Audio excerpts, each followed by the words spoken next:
થેપલા તો તમે બહુ બનાવતા હશો, બહુ ખાતા હશો. શું તમે ક્યારેય ડાયટમાં ખાઈ શકાય એવા થેપલા ટ્રાય કર્યા છે?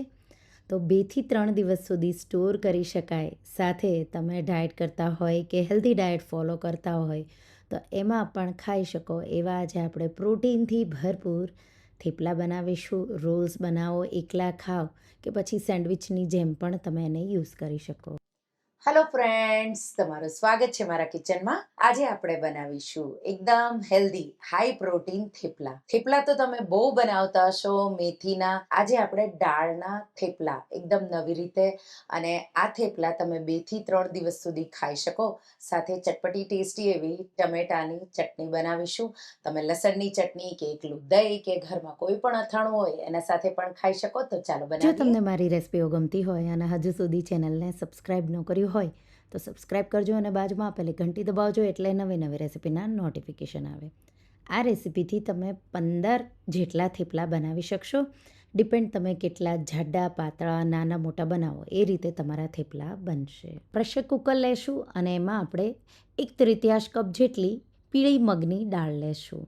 3-4 પાણીથી ધોઈ પાણી નિતારી દઈશું અને એમાં આપણે અડધો કપથી થોડું ઉપર પાણી ઉમેરીશું અને પ્રેશર કુકરનું ઢાંકણ બંધ કરી અને 2 વિસલ મીડિયમ ફ્લેમ પર કરી લઈશું.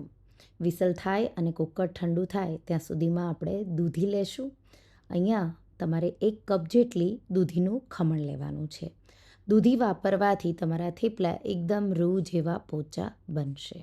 અહીંયા મેં અડધી દૂધી લીધી છે, નાનો ભાગ એનો લીધો છે અને આપણે એને આ રીતે પહેલાં એની છાલ ઉતારી લઈશું અને ગ્રેટરના મદદથી, તો ઝીણું ઝીણું ખમણી હોય એના મદદથી તમારે આ રીતે એને ખમણી લેવાનું છે. તો મીડિયમ હોલ હોય એ મેં લીધું છે અને આ રીતે વચ્ચેનો ભાગ ન આવે એ રીતે તમારે ફરતું ફરતું એને આ રીતે ખમણી લેવાનું છે. આ રીતે દૂધીને મેં ખમણી લીધી. લગભગ 1 કપથી થોડી ઓછી કે 1 કપ આસપાસ દૂધી તમારે લેવાની છે. દૂધીનું છીણ આ રીતે રેડી થઈ ગયું. હવે એક પેન લઈ લઈશું અને એમાં અડધો ટેબલ સ્પૂન જેટલું તેલ ઉમેરીશું અને 1 ટેબલ સ્પૂન જેટલી આદુ મરચાંની પેસ્ટ, સાથે 1/4 ટીસ્પૂન જેટલી હિંગ, 1/4 ટીસ્પૂન જેટલી હળદર અને આ રીતે મિક્સ કરી સારી રીતે આદુ મરચાંની પેસ્ટને પહેલાં સાતળી લઈશું. આ રીતે સારી રીતે પેસ્ટ સતળાઈ જાય એટલે દૂધીનું ખમણ આપણે જે ખમણી એ ઉમેરી દઈશું અને આપણે એને ડ્રાય થાય પાણીનો ભાગ ત્યાં સુધી આ રીતે ચલાવતા રહીને સાતળી લઈશું. આ રીતે તમે દૂધીને સાતળીને લેશો તો થેપલા તમારા 2 થી 3 દિવસ સુધી સારા રહેશે. તો આ રીતે મેં એકદમ ડ્રાય થયું દૂધી ત્યાં સુધી એને સાતળી લીધું. ગેસની આંચ બંધ કરી મિશ્રણને ઠંડુ કરી લીધું. પછી આપણે એને એક બોલમાં આ રીતે કાઢી લઈશું અને એમાં જ મગની દાળ. તો આ રીતે તમે 1/3 કપ જેટલી પાણી સાથે આ રીતે લેશો. લગભગ 1 કપથી થોડી ઓછી બાફેલી મગની દાળ થશે. આ રીતે બાફેલી મગની દાળને ગરમ ગરમ હોય ત્યારે જ થોડી મેશ કરી લેવાની એટલે એક સરખી એકદમ કમ્બાઈન થઈ જશે. સાથે 2 ટેબલ સ્પૂન જેટલું દહીં, 1 ટીસ્પૂન જેટલો અજમો, 1 ટેબલ સ્પૂન જેટલી વરિયાળી, ઓછી ભાવે તો ઓછી લેવાની, 2 થી 3 ટેબલ સ્પૂન જેટલા સફેદ તલ, 2 ટીસ્પૂન જેટલું મીઠું, 2 ટીસ્પૂન ધાણા જીરું પાવડર, 1 ટીસ્પૂન લાલ મરચું પાવડર, સાથે 1 ચપટી જેટલો ગોળ કે પછી તમે ખાંડ પણ વાપરી શકો. પછી આ રીતે બધું તમારે મિક્સ કરી દેવાનું છે. આ રીતે બધું તમે ઉમેરશો એટલે એમાં પાણી થશે એટલે તરત જ તમારે લોટ બાંધવાનો છે. સાથે 1/4 કપ જેટલા લીલા ધાણા કે પછી તમે કસૂરી મેથી પણ ઉમેરી શકો. અને હવે આપણે 1 કપ જેટલો મેં રોટલીનો લોટ ઉમેર્યો. મિક્સ કરીશું એકદમ સારી રીતે અને મસળી લોટ બાંધી લઈશું. અહીંયા જો તમને જરૂર લાગે, લોટની જરૂર છે તો લોટ વાપરવાનો છે અને જો પાણીની જરૂર લાગે તો 1 ચમચી જેટલું પાણી વાપરવાનું છે અને લોટને ખૂબ જ સારી રીતે મસળી સોફ્ટ એવો લોટ રેડી કરવાનો છે. તો ધ્યાન રાખવાનું છે, જેટલો લોટ તમારો સોફ્ટ એટલા સોફ્ટ તમારા થેપલા. તો તમે વણી શકો એટલો સોફ્ટ તમારે લોટ રાખવાનો. 1 ટીસ્પૂન જેટલું તેલ ઉમેરી પાછું લોટને 3 થી 4 મિનિટ જેવો મેં મસળી લીધો. મસળાઈ જાય એટલે આપણે એને ઢાંકી 3-4 મિનિટ જેવો રેસ્ટ થવા દઈશું. તો બહુ વધારે નહીં પાણી થશે, નહીં તો લોટ ઢીલો પણ થશે. તો જો તમારા પાસે ટાઈમ હોય તો 5 મિનિટ જેવો, નહીં તો પછી 2-3 મિનિટમાં તમારે લોટને પછી આ રીતે એમાંથી એક લુઓ લઈ લેવાનો અને સૂકો ઘઉંનો એટલે કે રોટલીનો લોટ લગાવીશું અને થેપલા તમારે આ રીતે વણી લેવાના છે. ધ્યાન રાખવાનું, દાળ પણ કાચી ન રહે. સાથે તમે આ રીતે દૂધીનું ખમણ પણ આવું સાતળીને લેશો એટલે થેપલા તમારા એકદમ પરફેક્ટ એવા બનશે. આ રીતે મેં એક થેપલું વણી લીધું. હવે વણતા જઈશું, સાથે સાથે એને શીખતા જઈશું. શીખવા માટે તવો મેં ગરમ કરી લીધો હતો. આ રીતે તવો ગરમ થઈ જાય એટલે થેપલો આ રીતે એક ઉમેરી દઈશું અને આપણે એને 30-40 સેકન્ડ જેવું એક સાઈડથી શેકાવા દેવાનું છે. 30-40 સેકન્ડ જેવું થાય એટલે તમારે થેપલાની સાઈડ ચેન્જ કરવાની છે. ગેસની ફ્લેમ અહીંયા તમારે હાઈ જ રાખવાની છે. થોડું અમથું તેલ કે ઘી, હું હંમેશા થેપલામાં ઘી વાપરું છું એટલે મેં ઘી લીધું છે. લાઇટ લગાવવાનું છે, બહુ વધારે પડતું નથી લગાવવાનું. હલકું તમારે આ રીતે ગ્રીસ થાય થેપલું એટલું જ ઘી લગાવવાનું અને એકદમ એકસરખું ડિઝાઇન આવી જાય એ રીતે.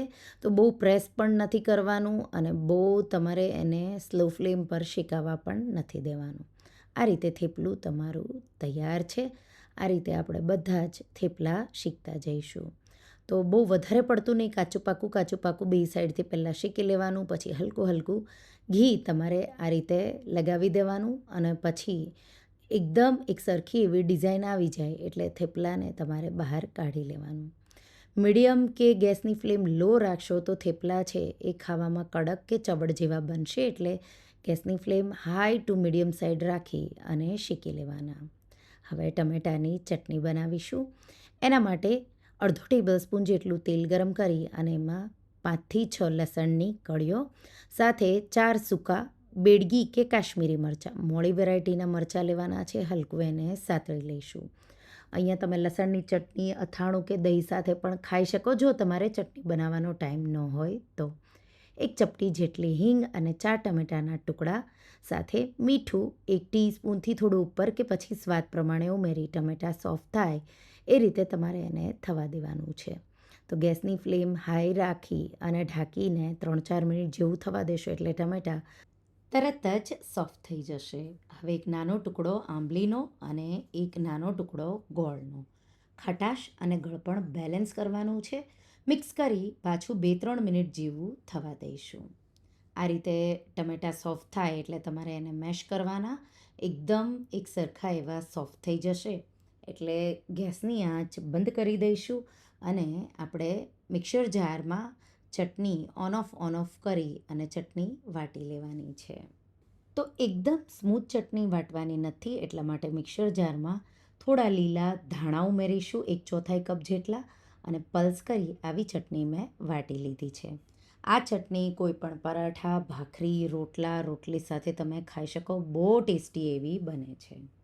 તો 15 જેટલા થેપલા રેડી થઈ ગયા અને એક મોટો બોલ ભરી અને ચટણી રેડી થઈ ગઈ. જો આ રીતે ડાયટમાં પણ ખાઈ શકાય એવા આવા થેપલા ક્યારેય ટ્રાય ન કર્યા હોય તો આ ગુજરાતી થેપલાની રેસિપી જરૂરથી ટ્રાય કરજો. તમે એને દાળના થેપલા કે દાળ દૂધીના થેપલા પણ કહી શકો. હેલ્ધી પણ છે, ટેસ્ટી પણ છે અને બનાવવાનું ખૂબ જ સરળ એવું છે. સાથે એકદમ પોચા એવા છે. તો સફર કરવાના હોય કે સવારનો નાસ્તો હોય, આ થેપલાની રેસિપી તમે એકવાર ટ્રાય કરજો અને મને કહેજો કે તમને આ રેસિપી કેવી લાગી. તો તમને આ હાઈ પ્રોટીન દાળના થેપલાની રેસિપી કેવી લાગી મને કમેન્ટમાં જરૂરથી જણાવજો. અને હા, જો રેસિપી ગમી હોય તો વિડીયોને લાઈક કરજો, શેર કરજો અને મારા ચેનલને સબસ્ક્રાઇબ કરજો. અને આવી જ નવી રેસિપીઓ માટે તમે બેલ આઇકોન બટનને પ્રેસ કરજો. Thank you for watching. Normal ને